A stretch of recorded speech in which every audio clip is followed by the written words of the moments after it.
Francia lleva años intentando frenar a la extrema derecha, pero esta vez no pudo. La agrupación nacional, liderada por Marine Le Pen, está a las puertas del poder, luego de marcar el hito de ganar por primera vez la primera vuelta de unas elecciones legislativas. Mes chers compatriotes, la démocratie a parlé. Et les Français ont placé le Rassemblement national et ses alliés en tête et ont pratiquement effacé le bloc macroniste. En los últimos años, Europa ha sido testigo de un resurgimiento de ideologías y movimientos nacionalistas que están desafiando el status quo y transformando el panorama político. Desde la creciente popularidad de partidos euroescépticos hasta el fortalecimiento de movimientos nacionalistas y populistas, y estas corrientes están influyendo en las políticas nacionales e internacionales. Los análisis indican que los partidos de derecha radical y nacionalistas están ganando terreno en muchos países europeos. En el año 2000, el conservador Wolfgang Schüssel pactó en Austria un gobierno de coalición con el Partido de la Libertad, una formación de ultraderecha que había logrado el 26% de los votos. Por primera vez saltaron las alarmas de la Unión Europea, que respondió con un bloqueo diplomático de 223 días. ¿Qué tan preocupados están los inmigrantes y las minorías que viven en las regiones dominadas por la ultraderecha en Alemania? Si sos de otro país o te ves diferente, estos podrían ser tiempos preocupantes en algunas ciudades o regiones de Alemania. La violencia de la ultraderecha está en aumento. Cada vez son más los ataques contra extranjeros o minorías. Las derechas, incluido las demócratas cristianas, las liberales, ya están haciendo también discursos claramente de extrema derecha, ¿no? Particularmente en lo que se refiere al tema de inmigración. Un caso muy concreto, preguntabas por Europa, pero un caso muy concreto también lo volvemos a tener en España, donde el líder de la derecha teóricamente democrática, que es el Partido Popular, ya hace guiños abiertos a la extrema derecha y asocia la inmigración con la delincuencia, que es claramente la gran herramienta de la guerra cultural en la que nos pretende embarcar la extrema derecha a todos los europeos. Para desarrollar un poco más este tema, conversé con Sergio Pascual Peña. Él es andaluz, pero latinoamericano de corazón, como dice en su cuenta de X. Fue diputado por Sevilla en el Congreso de los Diputados entre 2016 y 2019. Entre 2014 y 2016 fue el secretario de la organización Podemos, autor del libro Un cadáver en el Congreso, del sí se puede al no se quiere, en el cual hace algunas revelaciones sobre Podemos justamente. También destaca su colaboración en misiones de observación electoral y trabajos de diseño y análisis demoscópico en Colombia, Perú, Bolivia y nuestro país, Ecuador. Disculpen la incredulidad en Guayaquil, desde los estudios de radio RTP 96.5. Soy Pamela León Andrioli y hoy es viernes 9 de agosto.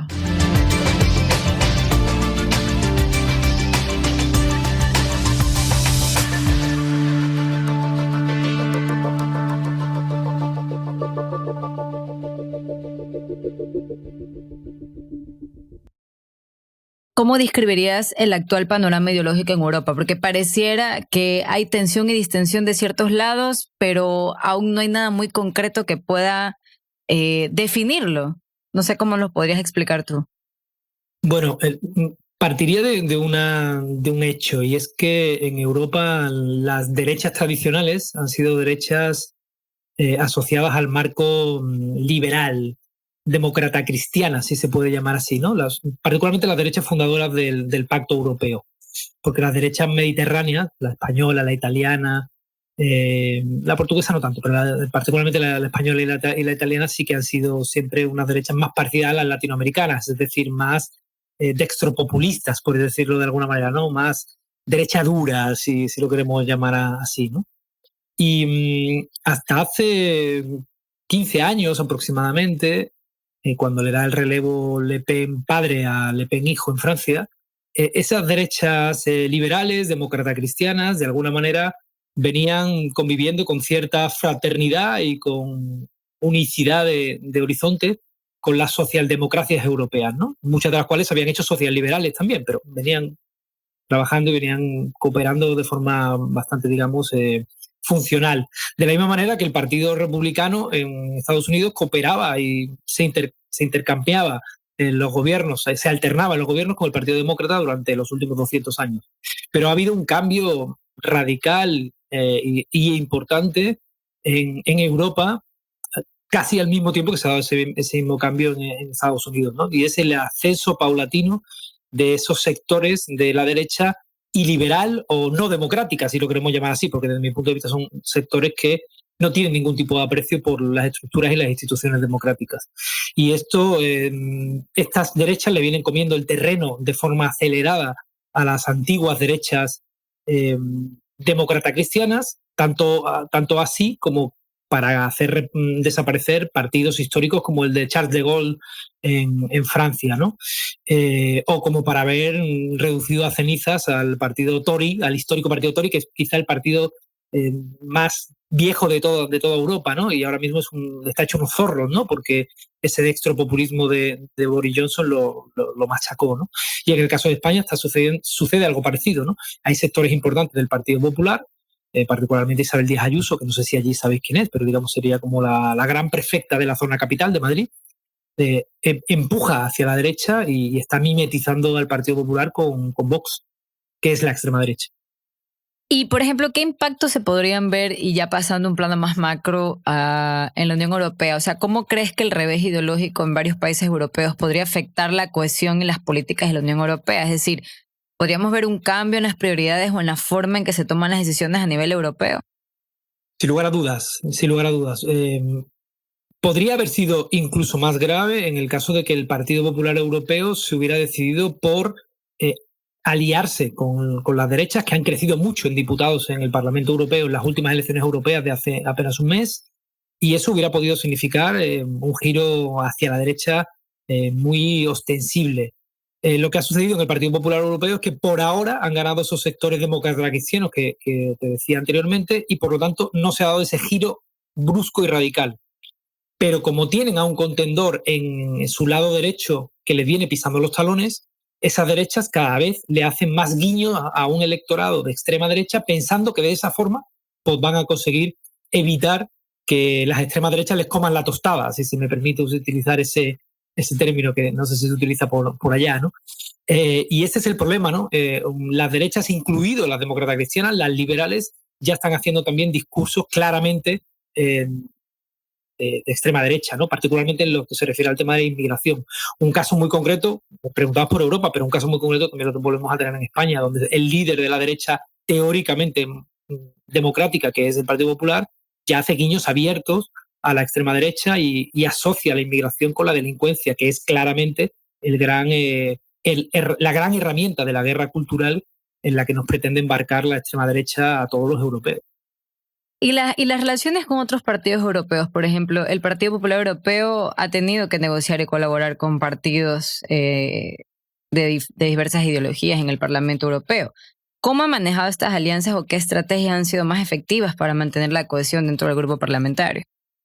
En el europeo te refieres, ¿no? Bueno, pues fundamentalmente es una cuestión de números, ¿no? En Europa funcionan dos estructuras de poder. La primera es el Parlamento Europeo, que bien citabas, y ahí los ciudadanos votan y la Cámara resulta como resulta, ¿no? Con un reparto de escaños X, Y o Z, de la misma manera que resulta en la Asamblea Nacional en Ecuador o en otros lugares. Y por otro lado hay otra estructura que en realidad tiene mucho más peso y manda más, que es el Consejo. En el Consejo se sientan los presidentes de cada uno de los países que componen la Unión Europea.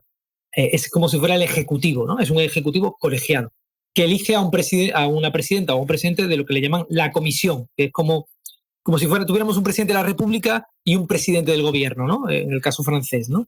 Digamos, a alguien que está por encima de todo y luego unos responsables, digamos, que ejecutan las políticas de esa gran macroestructura que son los presidentes.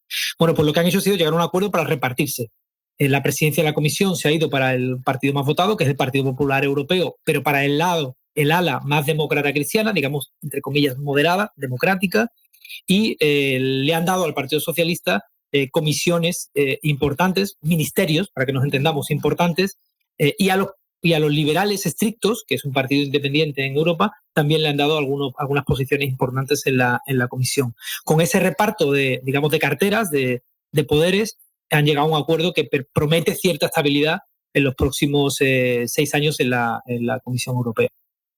Quiero hacer una relación a ver cómo, si tienes tal vez, o si conoces de algunos estudios que pudieran acercarnos un poco, porque acá, por ejemplo, tenemos una crisis de representación de partidos muy severa.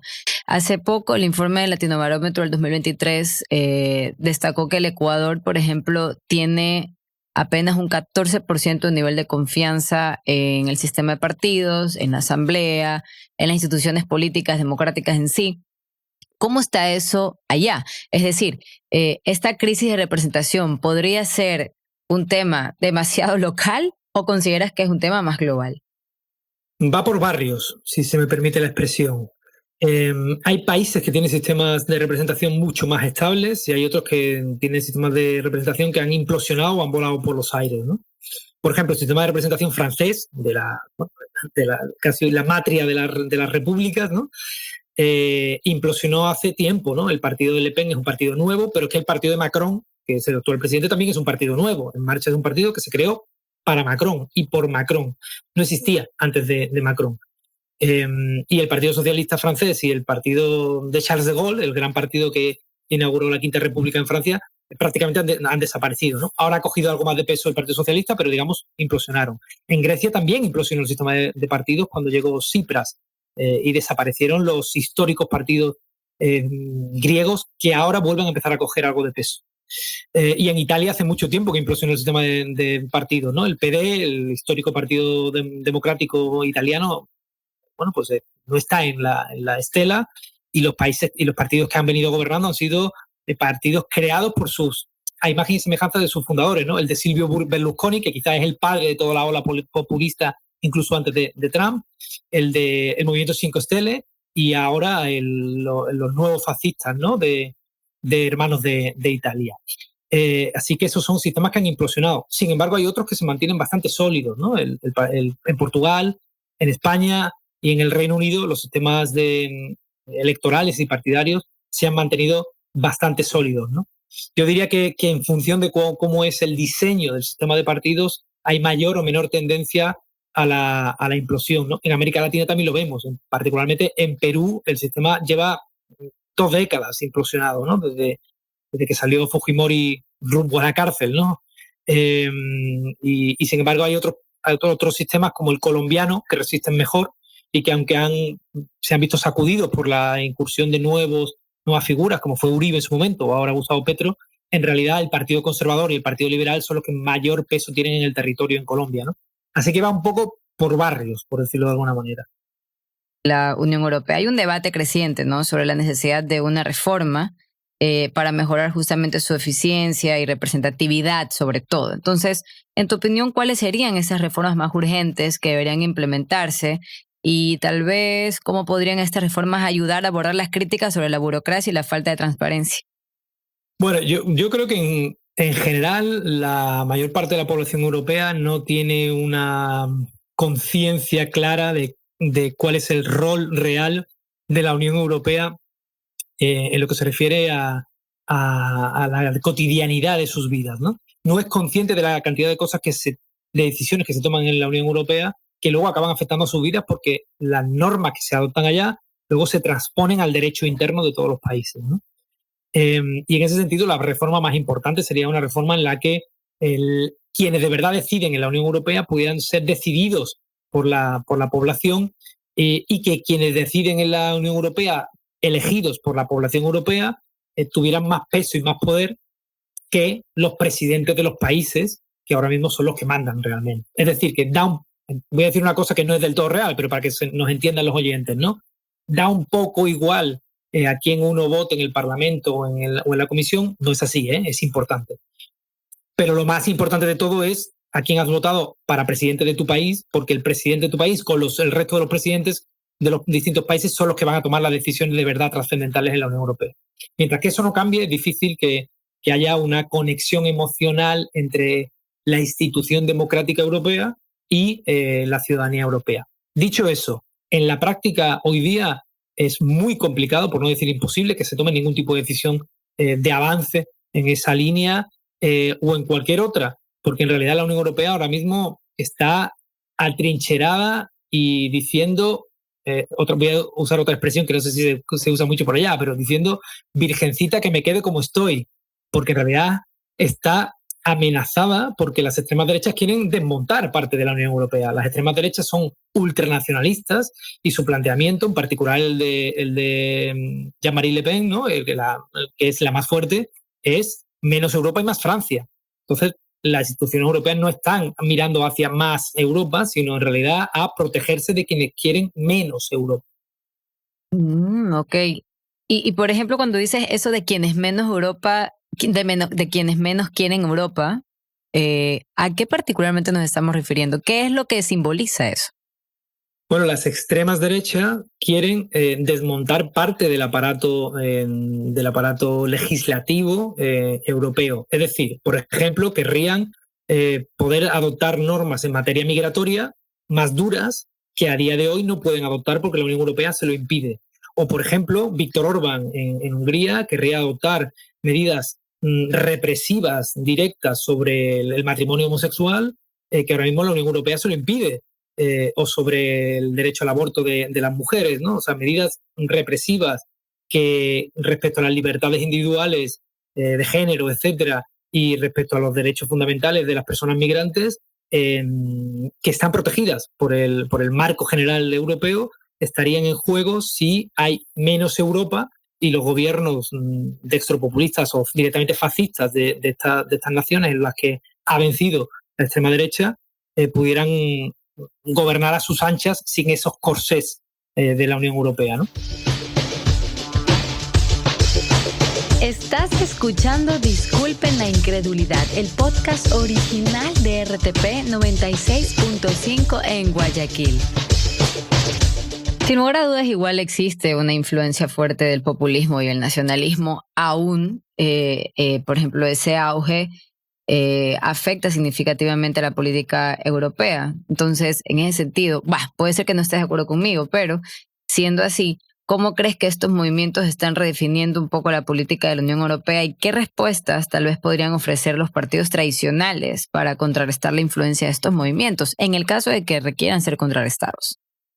Sí, estoy completamente de acuerdo contigo. O sea, estos movimientos están redefiniendo las políticas europeas fundamentalmente porque la idea que se ha impuesto en las derechas clásicas o las derechas tradicionales es que la mejor forma que tienen de combatir a estas extremas derechas, de evitar que las extremas derechas les coman la tostada, les quiten votos, la mejor forma de hacerlo es parecerse un poco a ellas y hacerle guiños a su electorado. Desde mi punto de vista, eso es un error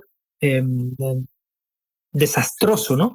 Que probablemente lleve a situaciones como la que ya se está viviendo, como la que se ha vivido, por ejemplo, en Estados Unidos, en la que el Partido Republicano ha sido engullido por la derecha extrema de Donald Trump, o como sucedió con el Partido Tory en Reino Unido, o como probablemente pueda acabar pasando en Francia, donde claramente Le Pen, la extrema derecha francesa, superó en las elecciones al partido de Macron, que es la derecha, digamos, moderada, por decirlo de alguna manera. Es decir, esa táctica de parecerse a tu adversario por la derecha está eliminando a las derechas moderadas. Porque en realidad, entre el original y la copia, la gente siempre elige el original.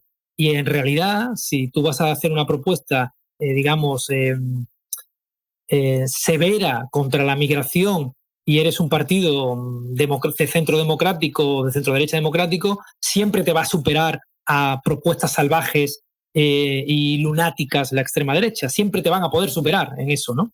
Decía Chesterton que nunca pelees con un cerdo en el barro porque él está a gusto y se sabe todos los trucos, ¿no? Bueno, pues esto es básicamente lo que le está pasando a la derecha democrática europea, ¿no? Quisiera hacer un paréntesis en este momento porque cuando tú hablas de Marine Le Pen a mí no se me puede dejar de, digamos, no puedo dejar de pensar en lo que sucedió en Francia. Por ejemplo, había una clara posible victoria digamos, hacia el RN, y luego pasó algo completamente inesperado. Pero claro, para los que vivimos de este lado del planeta, no tenemos, digamos, los recursos para poder entender la especificidad del tema a nivel contextual. ¿Qué fue lo que qué es lo que tú consideras que terminó sucediendo para que realmente no exista tal fraccionamiento? Bueno, lo que pasó realmente es que el sistema francés, como igual que el ecuatoriano, es un sistema a dos vueltas, tanto para las legislativas como para las presidenciales. Lo que vivimos hace apenas 15 días fueron unas elecciones legislativas. Imaginad que en Ecuador la Asamblea Legislativa se elige no en una vuelta, sino en dos. Es decir, que los dos diputados más votados, los tres, perdón, en el caso francés son los tres diputados más votados de una circunscripción, luego van a una segunda vuelta y la gente puede elegir a uno de esos tres, pero ya los que no estuvieron entre los tres más votados no pueden ir a esa elección.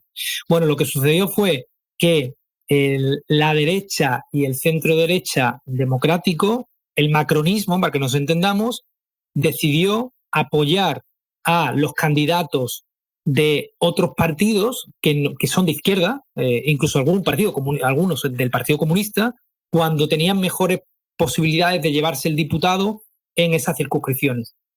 Pensad que en esas circunscripciones solamente sale un diputado. Es un sistema electoral muy particular. No salen 3 o 4, sale solo uno. Entonces el que gana se lo lleva todo. La idea entonces fue una alianza de todos contra Le Pen. Y cuando digo todos, me refiero a todos los partidos democráticos, desde la derecha y el centro derecha hasta la izquierda y la extrema izquierda. Todos los partidos dijeron, el que esté mejor posicionado en esa lucha contra el candidato a diputado de Le Pen, a ese lo apoyamos todos. Y eso fue lo que permitió que esa alianza de todos contra Le Pen, pues ganara en la mayoría de los escaños del Parlamento francés, ¿no? Si me permites un poco el símil, es como cuando en las elecciones presidenciales en Ecuador, aunque en la primera vuelta ha ganado en estas últimas elecciones un representante, un candidato del correísmo, en la segunda vuelta se unen todos contra ese candidato del correísmo y lo superan. Bueno, pues esto fue lo que pasó en Francia. Leí un poco sobre que se estaba hablando también, no ahora, pero que existe la discusión de una política de ampliación de la Unión Europea, que es un tema que sigue en agenda, ¿no? O sea, especialmente con los Balcanes occidentales. Y más allá de eso, sí quisiera conocer tu opinión sobre esta futura ampliación de la Unión Europea en el caso de que se dé, y qué criterios deberían considerarse para la adhesión de nuevos miembros. Es decir, ¿existirán desafíos y beneficios en esta ampliación? Bueno, este es un tema recurrente en la Unión Europea, ¿no? La posibilidad de ampliación, ¿no? Se ha hablado de una ampliación a Turquía, que incluso estuvo en negociaciones durante un tiempo importante. Ahora está muy, muy encima de la mesa una posible ampliación a Ucrania, que lo ha pedido varias veces. Todo hablado de los Balcanes occidentales, efectivamente, siempre han estado ahí desde que entraron países como Eslovenia, que llevan mucho tiempo dentro de la Unión Europea.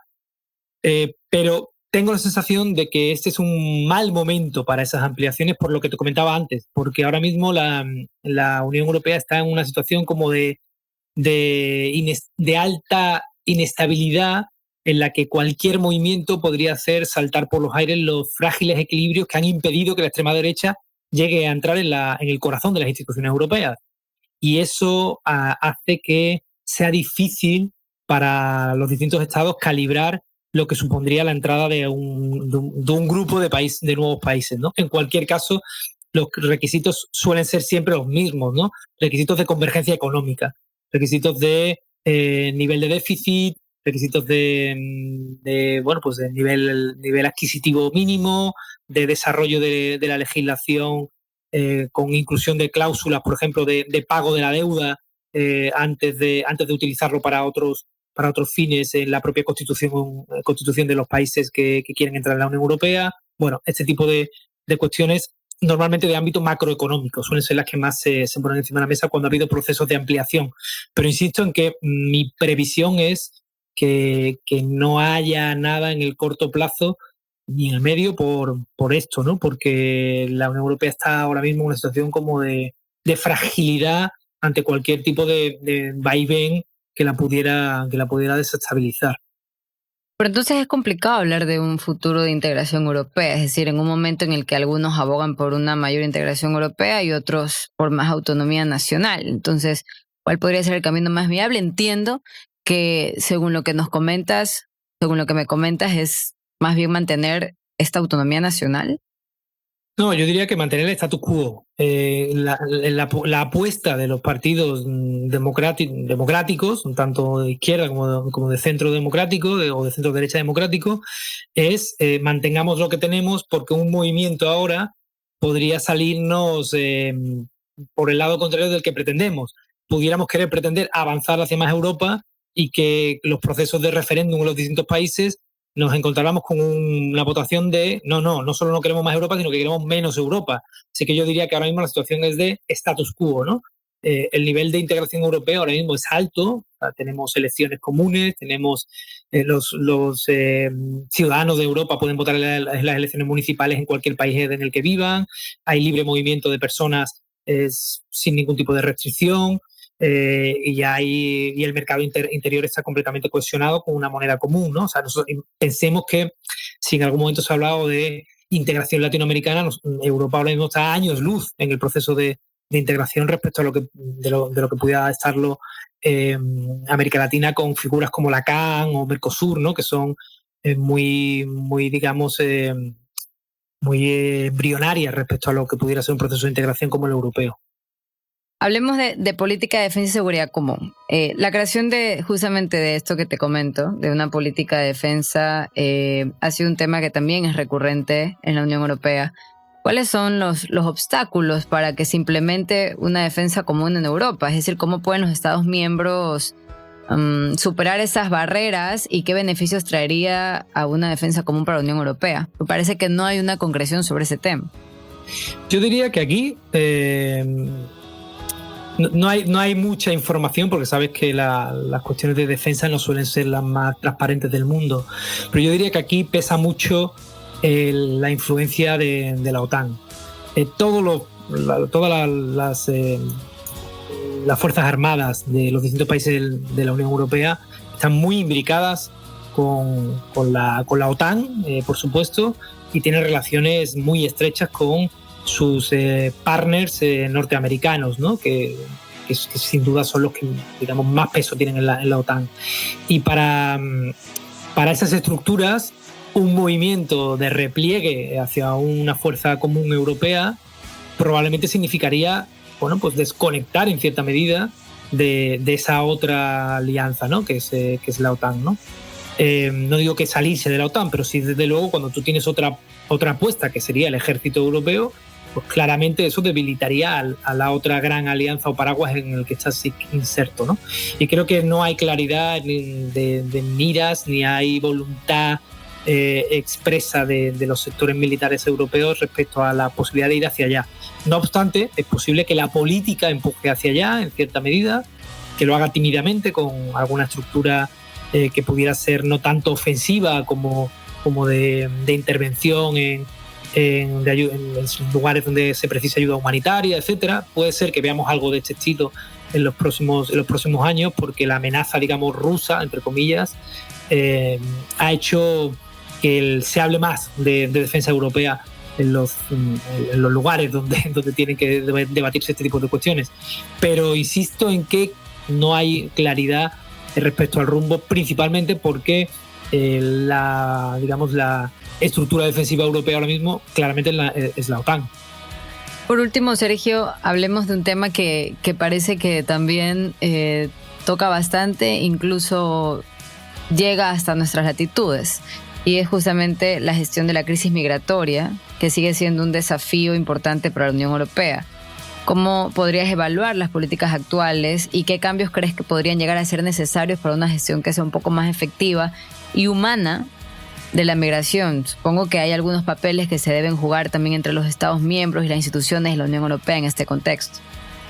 Pues ahí, Pamela, desgraciadamente vamos hacia atrás, porque esta es una de las cuestiones en las que la derecha democrática y demócrata cristiana está comprándole el marco a la extrema derecha, y se está hablando cada día más de seguir o abundar en la externalización las funciones de frontera a países del entorno de la Unión Europea. Por ejemplo, para que la gente lo entienda, subcontratar la defensa de la frontera europea frente a la migración a Turquía, Marruecos, etcétera, países que no tienen precisamente las mejores credenciales en lo que se refiere al respeto a los derechos humanos, ¿no?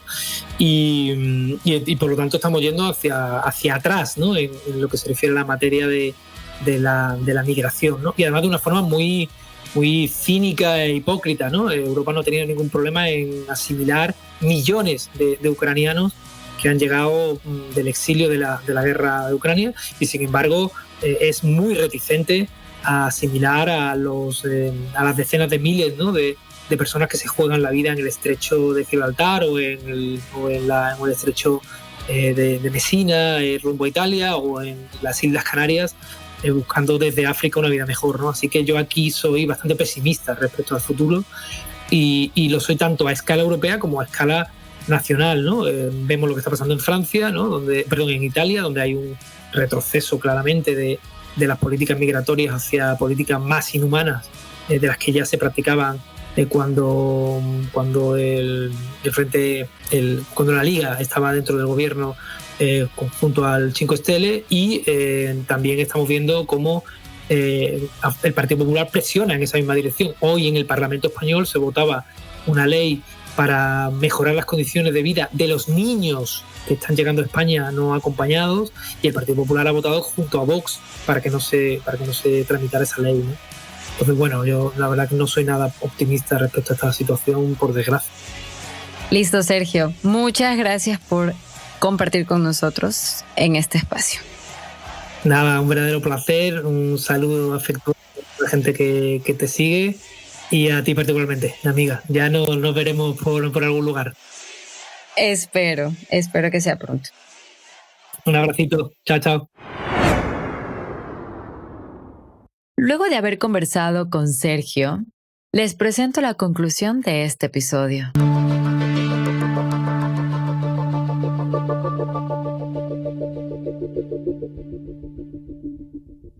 La política europea está en una encrucijada, con un panorama cada vez más dominado por movimientos populistas y de extrema derecha que están reconfigurando el equilibrio de poder y desafiando también la estabilidad del continente. Por ejemplo, Francia. En Francia, el avance de la extrema derecha llevó al presidente Emmanuel Macron a convocar elecciones anticipadas. Esto tras una derrota aplastante electoral, ¿no? Alemania también ha visto una especie de fortalecimiento de partidos conservadores y de extrema derecha, debilitando también pues la oposición de la coalición gobernante liderada por el canciller Olaf Scholz. El auge de estos movimientos también ha llevado a un incremento en la polarización política. La fragmentación del panorama político ha complicado sin lugar a dudas la formación de coaliciones y ha puesto en riesgo la estabilidad política en varios países. La creciente influencia de los partidos populistas y de extrema derecha está desafiando la cohesión y estabilidad de la Unión Europea porque estas fuerzas políticas están presionando para una mayor soberanía nacional, cuestionando las políticas migratorias y criticando el enfoque de la Unión Europea, por ejemplo, en temas como el cambio climático y la integración europea. Este cambio en el equilibrio de poder podría dificultar la implementación de políticas comunes y aumentar las tensiones entre los Estados miembros. Disculpen la incredulidad, es original de RTP Radio Podcast. Soy Pamela León Andrioli. La producción y el diseño de sonido son de Benjamín Villagrán. Escucha todos nuestros episodios en infograma.net o en tu plataforma favorita de podcast. Nos encontramos el próximo viernes en otra entrega.